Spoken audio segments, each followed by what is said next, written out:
Now is time to talk about Johnny Harris. See, Johnny Harris released a video recently on YouTube, and we were going to react to it yesterday, but we decided not to because we did already a full stream, and I wanted to preserve it so we had content to do for today. But now we don't have that content anymore, and I'll explain why. Now, here was the original title and thumbnail of the video: How the U.S. Created the New Cold War. And he has a bunch of arrows pointing toward the Soviet Union. He's got, Ukraine highlighted in blue. And the title, blames the United States for creating the new Cold War between the United States and Russia. That's at least what the title implies. And if you go into it, now I haven't watched a lot of it because I maybe watched a minute because I was going to live react to it on stream. But in the comments, which I did read, they talked about, this thing you said about the Gorbachev deal in East Germany about not agreeing to expand eastward is not necessarily historical fact. And not only when we talk about Secretary of State James Baker agreeing to that, there's not a record of it when it comes to it being written down. James Baker also did not have the authority to make that agreement. And Gorbachev himself says at times that, actually, it was not about expanding eastward. Because at the time when the agreement was signed between East Germany and, the Soviet Union and Germany about letting East Germany rejoin Germany, when that was signed, when that agreement was made, it was all about not having military bases enter East Germany because the Soviet Union was not leaving, at least from the perspective of Gorbachev, from the perspective of the Comintern. The Soviet Union was not supposed to collapse after they gave East Germany back. It was a compromise. When the opposition became too big, they still wanted to do reform and see if they could salvage the Soviet Union. Now, in the next 2 years, the Soviet Union would completely collapse, but it wouldn't make sense, or at least it necessarily could be questioned, because I guess if they saw the writing on the wall at that stage, maybe. But it wouldn't make sense for them to necessarily be signing agreements about stopping the eastward expansion of NATO bases into places like Ukraine and Estonia if the Soviet Union had no plans whatsoever to go away because they were planning to stay around, right? Anyway, this was his first title. This was the arrows and such. And then he changed it to this: Why people blame America for the war in Ukraine. He then took out the arrows of encroachment from NATO, replaced it with a big NATO symbol, and changed the title to Why People Blame America for the War. So it's no longer Johnny Harris claiming that it's the United States that started the new Cold War. He has now backed off of that position, and now it's Why People Blame America for the new war in Ukraine. So now it's like a Trumpism. Now it's a Trumpism. People are saying that, it's actually America's fault. People are saying it feels like a Trumpism. It feels like a Trumpism. But dude, I looked at those comments. I could not find very many positive comments. All of the top comments were from Eastern Europeans critiquing him. People from places like Estonia, Latvia, Lithuania, Poland, and Ukraine, who were saying, wait a second, so why would it be us starting, why would America be starting a new Cold War if the Russians considered it a Cold War because they want us to be in their sphere of influence? How is that not them starting the Cold War because they want to impose that on us?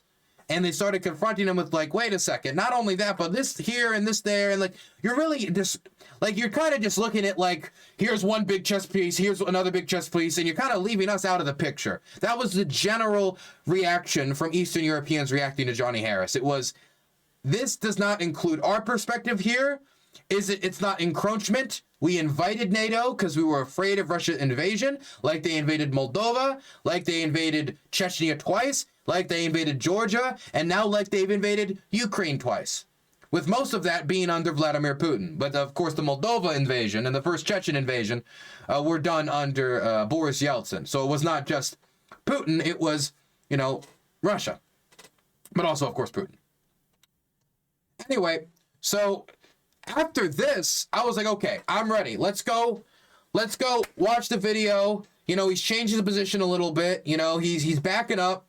I get it. You commit to something, you think, well, maybe I haven't thought about it this way before. and then he just deleted it. Well, he privated it. I can't access it. I don't have the video. I don't know if somebody else has the video, if somebody downloaded it. So, because I don't know everything that's in it, because I didn't get to watch it yet. I was going to watch it today. I was going to watch it with you guys, and we were going to see if he had any, anything to what he was saying. Because I'm sure I could find things that America did that were provocative in some manner. And I'm sure we could find things, but the classification as America started the new Cold War, it takes two to tango, buddy. But no, he deleted the video, so now I can't see it. And I was like, that sucks. What am I going to do for today? I've got like a whole segment I need to make. And now what am I going to do? Am I going to have to go check in on, like, I don't know, like what's happening in like Midtown Ohio? Just find some other story like in Timbuktu? Well, apparently not so much, because while he privated the video, he has released a new video titled "My Response to Your Feedback." And I don't know if he's ever done this before. Mind you, Johnny Harris has gotten backlash before. And I've seen him get backlash from every side of the aisle. I've seen him get backlash from like hardcore tanky communists who are like, how dare you talk that way about this is CIA propaganda about XX. I've seen other people who are like much more military brain, like, actually, man, you got this wrong. But I have not seen this angle of pressure before. I haven't. And so I think this is the first time I've either seen him private a video. Mind you, I don't follow Johnny Harris that carefully. He's not, I don't have a boy crush on the man. Or release a response video like this to critiques. I think it's the first time I've seen. Does anybody else know if he's ever done this before? Lonerbox and Destiny reacted to it recently. Their video will be in their VODs. React to that, Dylan? Oh my, I have to go VOD hunting to go react to, no. React to a react? Then the video is going to end up being like 2 hours long, and it's like a 27-minute video. Nah, it's good. You know what? It's good. It's fine. Let's let it be lost to the sands of time. There are many lonely singers who's been crucified. Okay, sorry. I've been listening to a lot of Chris Christopherson. Okay, let's listen. And their voices were scattered by the swirling winds of time. Okay, let's listen.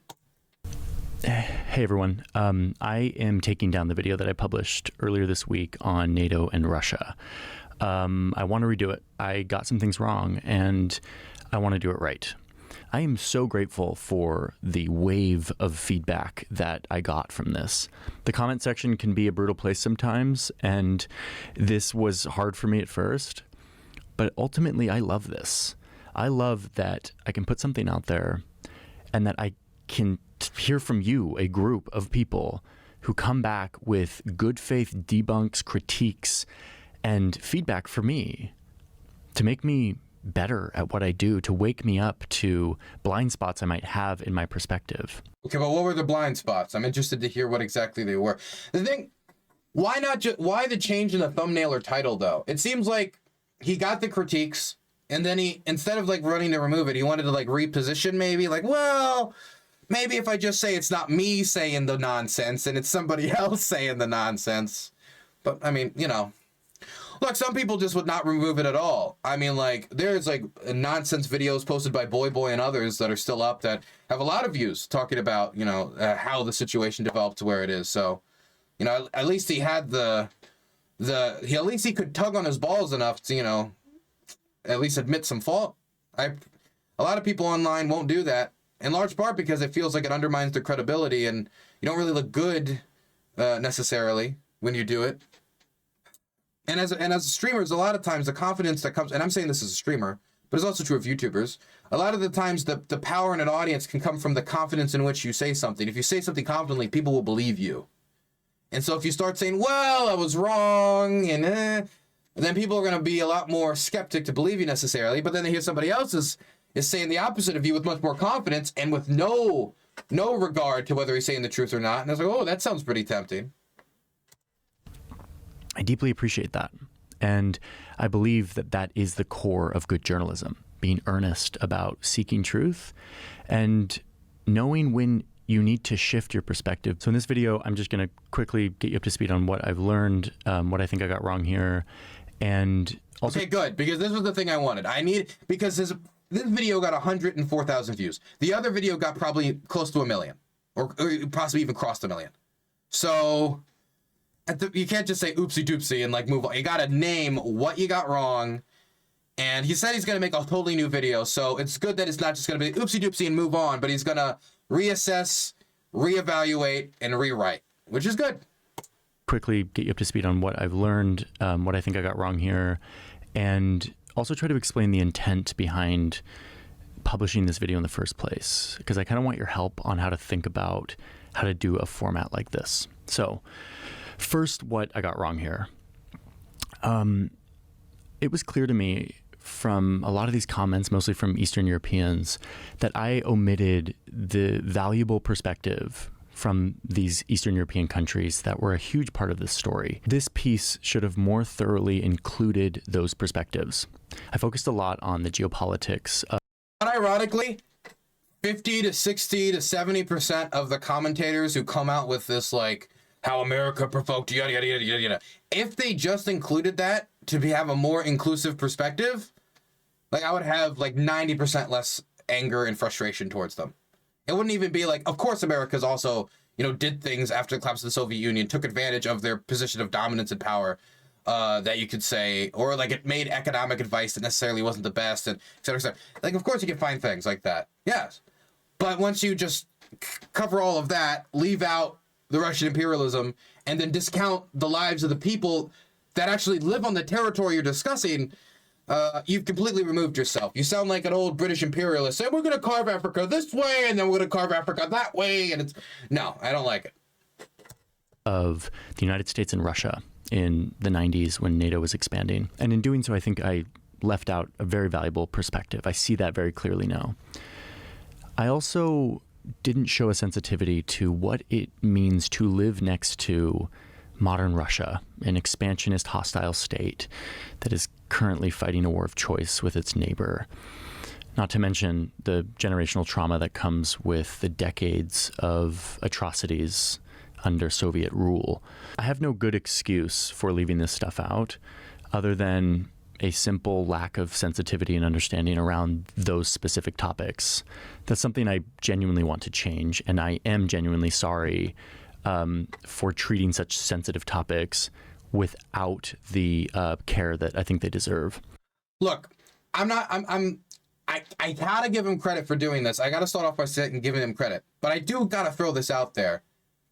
Isn't it bad that people feel so much confidence to make these videos, like, definitely, like saying with confidence, like, this is how America started the new Cold War, or like confidently declaring really anything about this region of the world, where you're not discussing at all the people who actually live there? Could you imagine, like, talking about, like, the Cold War in Africa, and all you talk about is Moscow and America's perspective, maybe Beijing's too, because they sponsor the people as well, and not including the people who live in Rwanda, not including the people who lived in what was Zaire back then, but is now not Zaire, etc., and not including, like, their economic dilapidation, why they would go to these groups that they did, what their different tribal ties mean, what it means to be colonized. Like, you would have to include their perspective. To not talk about the perspective of the colonized when having a conversation about colonialism in Africa on its face is silly. So why is it not only silly, it's gross?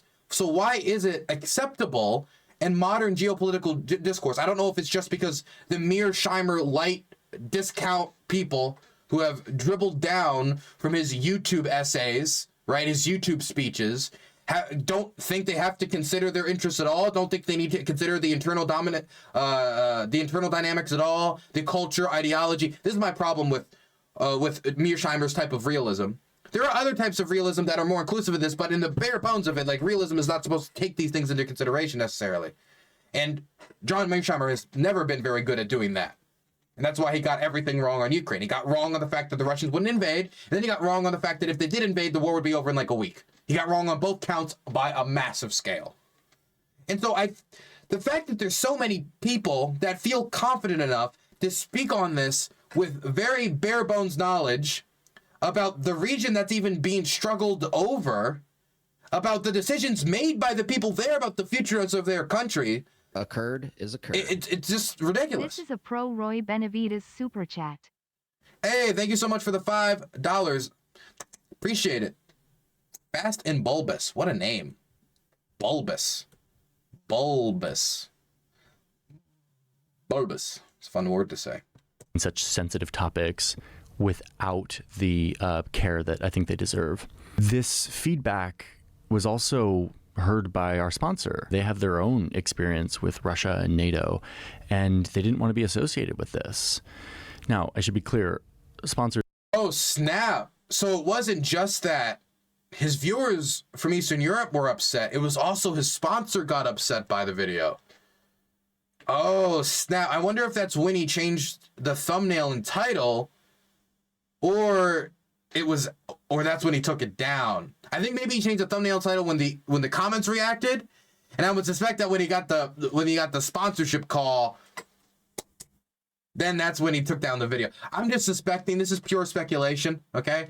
But I mean, yeah, that'll do it. That will do it. Was also heard by our sponsor. They have their own experience with Russia and NATO, and they didn't want to be associated with this. Now, I should be clear, sponsors have no editorial influence on what we cover, how we cover it, but them responding to your pushback is just another way that your voice is heard in all of this. So now let me explain. I don't think I've ever heard a YouTuber low-key praise people for telling their sponsors to like call them out and maybe not be associated with them. I'm sorry. I have never heard a YouTuber say, "Good job for calling my sponsors and telling them about my mistakes so that they don't want to work with me. I appreciate you holding me accountable." I've never heard that from anyone. So this is interesting. This is something I haven't seen before. But them responding to your pushback is just another way that your voice is heard in all of this. So now let me explain why. I see some people saying, "Oh, that's the only reason he did it because of the sponsor." I'm sure, every human is a human, and I'm sure finances plays maybe some role, even if it's just subconsciously. But I would say he also didn't have to say that. He could have just said your guys' response and just didn't mention the sponsor whatsoever. So he chose to offer up that information. I made a video like this in the first place. I originally imagined this as the first of 2 videos in a debate series where I take one piece of history and I treat it through 2 totally different perspectives. The first being NATO expansion as a missed opportunity for peace in the 90s, and the second being NATO expansion as the key for peace in the 90s for Eastern European states and for the world. This is a debate that academics and international relations scholars have, and it was the debate that happened very vividly in the Bill Clinton administration, with Wesley Clark and others arguing about whether or not they should go forward with it or not. As Eastern Europeans were like, "We saw that Yugoslav civil war. No, we don't want none of that. We don't want none of that. We saw what happened in Moldova. We don't want none of that. We don't want none of that." I think in 2003, the Bulgarians literally said, the Russians are down and out a little bit right now, but they'll be back. And when they're back, they're going to come for us. We don't want any of that. And so they joined NATO. When I was in grad school studying peace and conflict resolution, I had these kinds of debates, and I found them very valuable for learning. Even when I was engaging with stuff I didn't agree with, I found it useful. This is a type of conversation that we don't really have in news media today. It threatens to push us further into our ideological bunkers till eventually we can't even see the humanity of the people we disagree with. I want this channel and New Press as a whole to be a place where we can have these kinds of debates, where we can talk about these kinds of narratives, and to do so independent of any corporate or ideological influence. So in addition to leaving out some of these valuable perspectives of Eastern European countries, I think I also did a poor job of communicating my intent and setting up this kind of debate format more clearly. So I still want to publish this video, but I just want to do it right. So my response to this is more, please. Like, even though this is uncomfortable for me, ultimately, this is what I love about doing journalism on YouTube, where I get to directly publish to you, and then you get to give feedback to me, which makes my journalism better. So thank you to all of those who took time to give me feedback on this video and to point out where I missed the mark. Leave comments here in the description about how you think I should approach this debate format and what else you want to see. Thank you for being here. I appreciate it, and I'll see you in the next one. I mean, he confronted this afterwards, very honestly. I mean, the thumbnail change and the title change, he was trying to, like, find a way to, like, squirm around it, I think, at first. Because it's probably, you know, you work very hard in a video like that. You don't want to have to be like, God damn, I put, like, 3-4 fucking months involved and work into this. I don't want to have to start over. And I remember when I got the subtitles wrong, even though they were English subtitles for English audio, so people could still hear it. But when I got the subtitles wrong for one of those Ukrainians react, oh man, that bothered me so bad. I legitimately thought about just deleting it and restarting, but we couldn't because it was all around the election and I needed to get another video and I had stuff. It didn't work. And I know how much that bothered me. I know how much that really ate at my stomach. And so, you know, it's difficult to take those videos down when you put so much work into them. They're like your babies. They're like your children. And so I imagine that maybe the little bit of squirming, I'm trying to be sympathetic here. Can I give a little bit of sympathy? Can I have a little bit of good faith in my heart?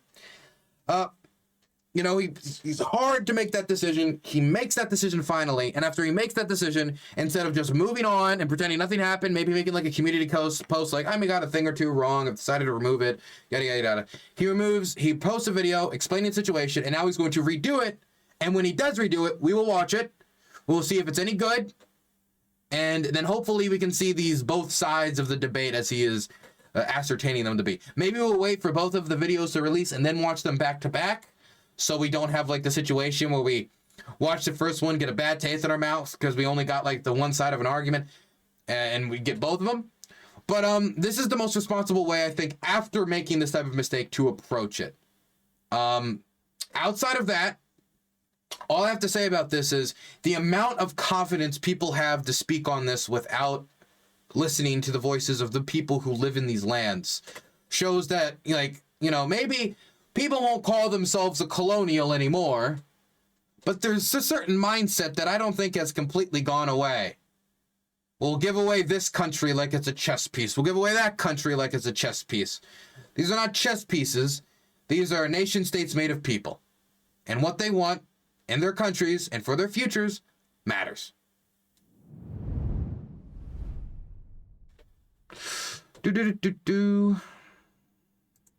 A curd is a curd. Hey, $20. Another 91 has donated $20. Merry Christmas. And a Merry Hanukkah to you too.